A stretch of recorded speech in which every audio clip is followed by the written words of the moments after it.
Hey guys, welcome back, it's Ripe again. In today's video, my entitled neighbor Karen sued me for not letting her and her 3 young children use my private pool. Here is what happened. The title story starts like this. 2 months ago, my wife Irene, 26 female, and I began to look at moving out of our quaint 1-bedroom apartment in the city after some issues with rising rent. While she worked as a private care nurse with reliable income, my job as an amateur wildlife photographer was frequently unbalanced between good and bad months. Just as we were ready to abandon hope, an old family friend reached out asking us to come see their house in the suburbs. The house was fantastic in a quiet neighborhood with a huge backyard. In a surprising twist, they offered to sell us the house cheaply as they had heard about their struggle and were moving soon into a nursing home anyway. We eagerly welcomed the opportunity and thanked them for their help. We were finally free of worries for now at least. Though one piece of advice they did give us before they left was to beware the woman, which was left as cryptic as it sounded. We spent the next week with moving vans, taking a few round trips between the city and here for all our old stuff. It didn't help that it was now the height of summer with all the heat waves and blistering sun to go along with it, lovely to relax in but hell to work in. By week 2 we had fully moved in, wasting no time whatsoever.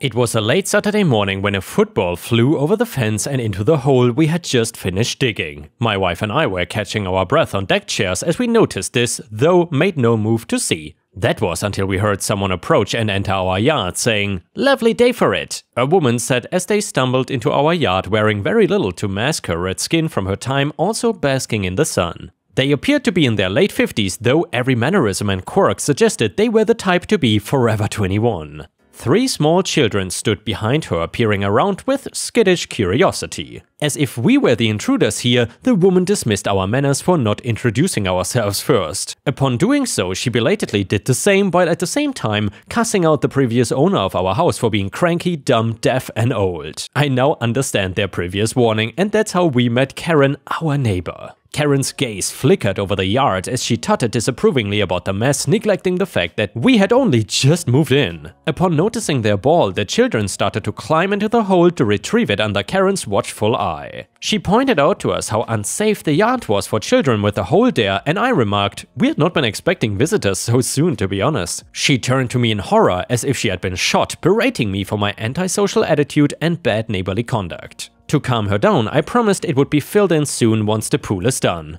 Her red face lit up, eyes shining. This was when the sweet talking started, where before she was interrupting, blunt and critical, she was a bird with a completely changed tune now. She even had no problem with us politely hinting at their exit. She yelled at her children who followed close behind as she went back to her own yard. In the weeks that followed, she popped her head over the fence occasionally to ask about or casually observe the pool's progress. For some reason, she seemed more excited about it than we were. When it was finally ready, we didn't even have time to enjoy it ourselves due to my mother-in-law's birthday party that weekend. We waved goodbye to our lovely new pool and waited until returning tomorrow to have the first dip. What we didn't expect when we returned the next morning, however, was that we were not alone. As we unpacked the car, we heard the sounds of children splashing nearby. We were confused but still groggy, so didn't put 2 and 2 together until we had already gone inside and changed into our swimwear. Entering our yard moments later to find it turned into a public pool. Karen lay on an airbed floating on the water while her children played together on the other end. No one had even noticed us yet. I slammed the glass door a little harder, causing Karen to jump in alarm and fall into the water.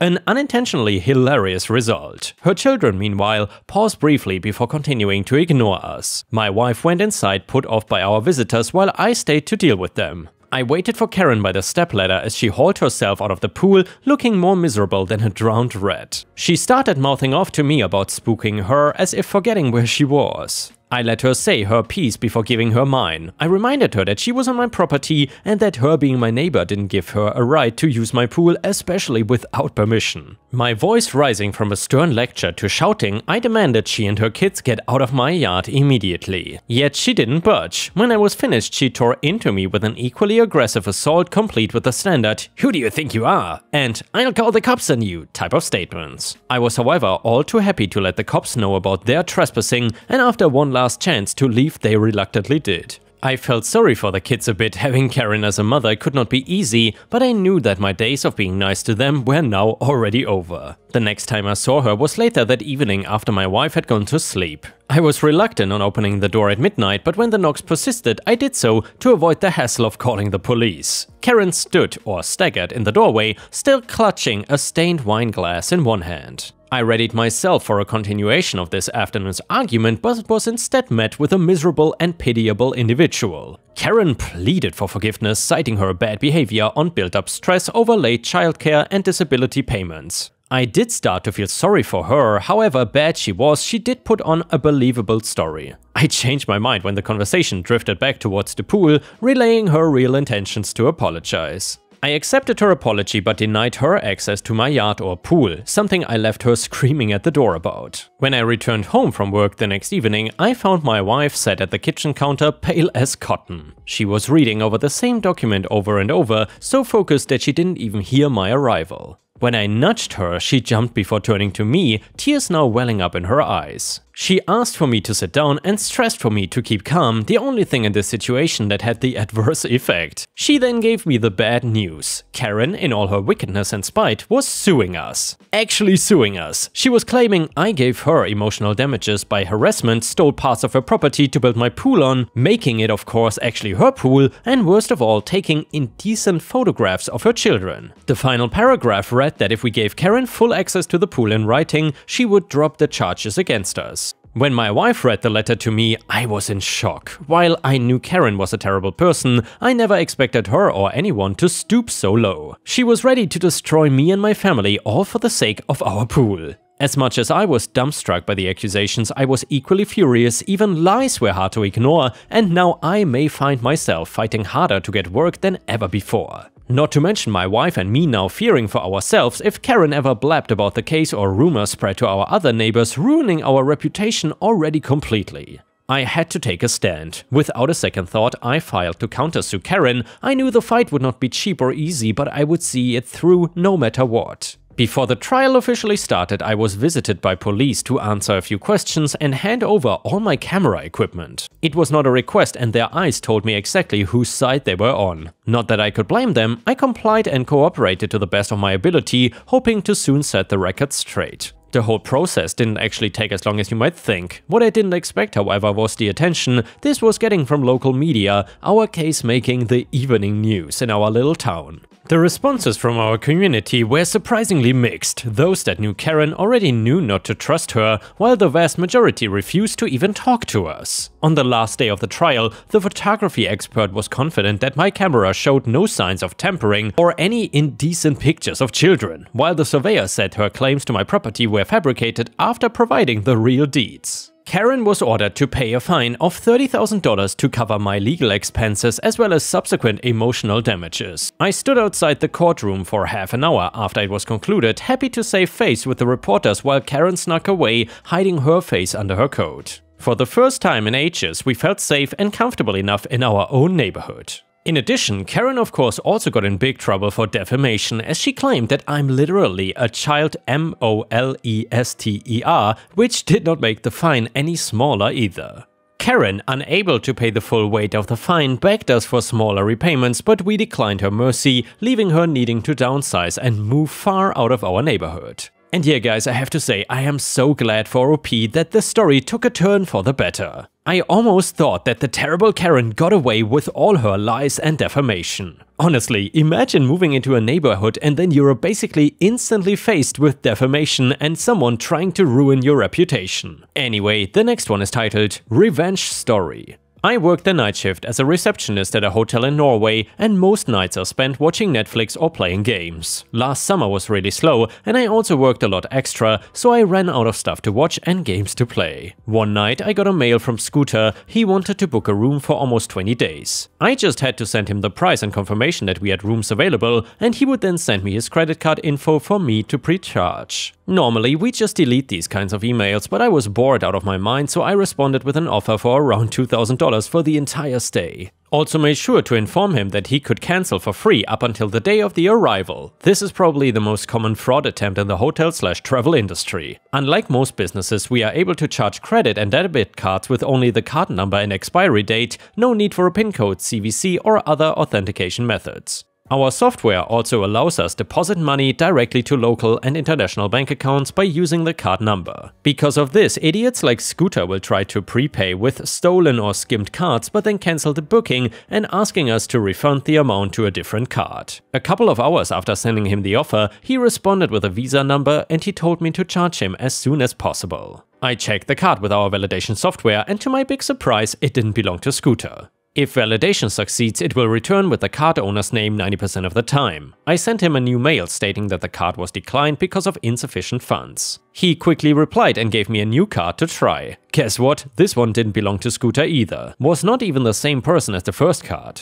By checking the PIN code's 6 first digits, I found which banks had issued the cards, not even issued in the same country. My plan was to just call the banks and inform them of the attempted scam, but there were still several hours before I could go home, so I decided to screw with Scooter a bit more. I sent him a reply that the second card went through and also the reference number for his stay at our hotel. As expected, a couple hours later, Scooter sent a mail cancelling the order and asked if we could refund the money to a different card as he has lost his wallet and deactivated the card he paid with. This card was issued from a Polish bank, not sure why, but Polish bank accounts are often used by people who want to launder money from Bitcoin and drugs. You can buy a legit card for around $500 that is registered to some guy or girl in Poland from the darknet. At this point, Scooter was probably pretty happy about the $2,000 he soon would receive. I replied that it was no problem for me to transfer the money to a different card as long as it was valid. How fun would it be to also cancel his own card so that he had to spend $500 for a new one? Not fun enough. In the last mail I wrote that he could send me the card number, but that our email server would go down for maintenance in a few minutes, so my boss would do it on Monday. It was now Saturday morning, so enough time for the charge bank to call us and reverse the transfer. If he needed the money right away, I told him to call the hotel before I ended my shift at 7. Of course he called almost immediately and I wrote down the card number and his phone number. Told him I transferred the money and that it would be in his account by 12. My shift ended and I went home with all the info Scooter had provided. Wanted to see if I could find out who he was, and of course this idiot had an open Facebook profile that I found using his phone number. He even listed his address and employer, looked a bit like the artist Scooter but with even more effed up face and spiky hair full of gel. He lived somewhere outside of London, in an area I would describe as a British trailer park, houses that were nice at some point but where the owners had spent $0 on maintenance since it was built. Trash everywhere and broken windows that were boarded up or fixed by ceiling holes with garbage. Now to the fun part. According to his Facebook profile, Scooter worked at a hotel. This meant that he would have access to card info from guests that booked through sites like booking.com. I called the manager of the hotel and told him there were reasons to believe that one of his employees were trying to commit credit card fraud and that the card numbers could belong to their guest. So I gave him the name of the people who owned the cards Scooter tried to pay with, and to no surprise, both had stayed at the hotel. Told him it was Scooter and the manager just exploded in anger. Not 100% sure what he said because he was screaming so loud, but I think Scooter was not a normal employee. He worked there through some kind of government training program or something. After talking to the manager, I called both Visa and MasterCard International and told them about Scooter's little business venture. Apparently, it's pretty easy to check if there are more cards that have been involved in fraud where the cards also have been used at Hotel Scooter.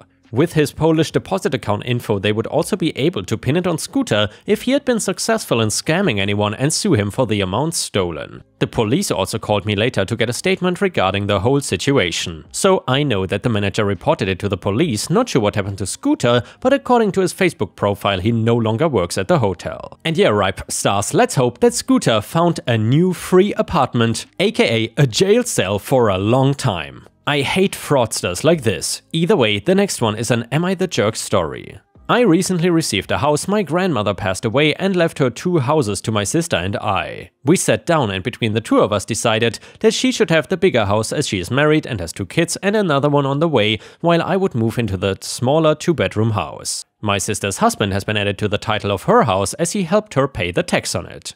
I was able to pay the tax on mine by myself as it was cheaper due to being smaller. Because my boyfriend 3 years didn't contribute financially towards it, I didn't think to put him on the title too.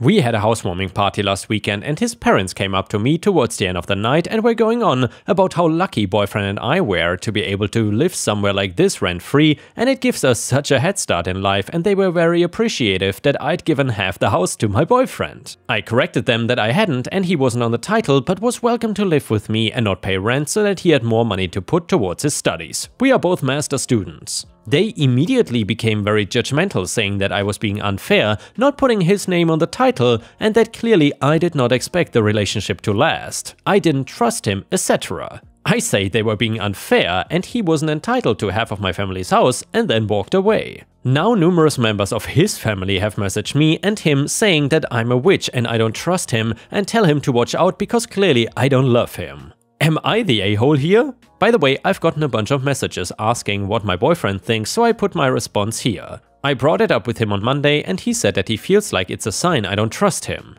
I said that I wouldn't add a man to the title unless we were married, and he was paying for half of the rates and stuff. He said that he feels like I'm blackmailing him into getting married. I said I wasn't, I just wouldn't want to make a huge commitment like giving him half my house without some commitment from him, and he said to just drop it because we are never gonna agree, so let's just leave it so we don't argue. And yeah, Ripe Stars, I'm getting some serious red flags here. I think OP's boyfriend is trying to gaslight her, if that's the correct word, and I'm not sure if this is really a good relationship for OP. It seems kind of toxic, especially coming from OP's boyfriend's family. Anyway, someone on Reddit said, not the a-hole, key phrase here, numerous members of his family have messaged me. Your boyfriend didn't contribute to the house and it's your inheritance. He should be happy that he doesn't have to pay rent. The vast majority of the adult world still has to make payments in the form of rent or mortgage while he gets a gravy train. If he isn't happy with the very generous offer you've given him, just kick him out. He will add to the wear and tear of the home that's your responsibility to upkeep. Block his family as well. Comment number 2, not the a-hole, and your boyfriend's family are really overstepping here. This is none of their business and it's very crass that they feel entitled to comment. He didn't contribute at all, he is not your spouse, you're not obligated to add his name to the title. And yeah, Ripe Stars, let me know what you think about all of this in the comments. I'm very excited about what you have to say.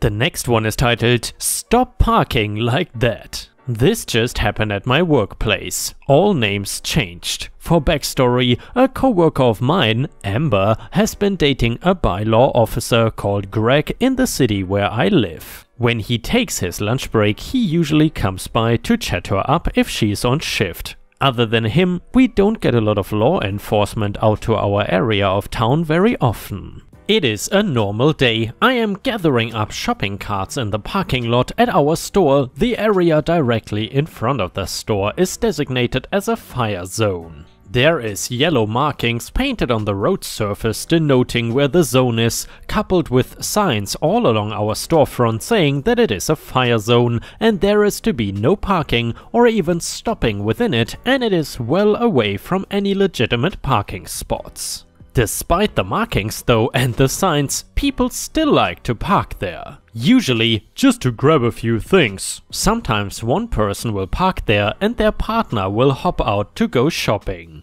Every time I am out there grabbing buggies, I always walk over and tell them, hey look, this is a fire zone. If bylaw swings by, you could get fined or towed. Most people look at me like they expect me to pull a tow truck out of my back pockets and nail them right then and there. I usually have to follow up with, I'm just letting you know in case you didn't know.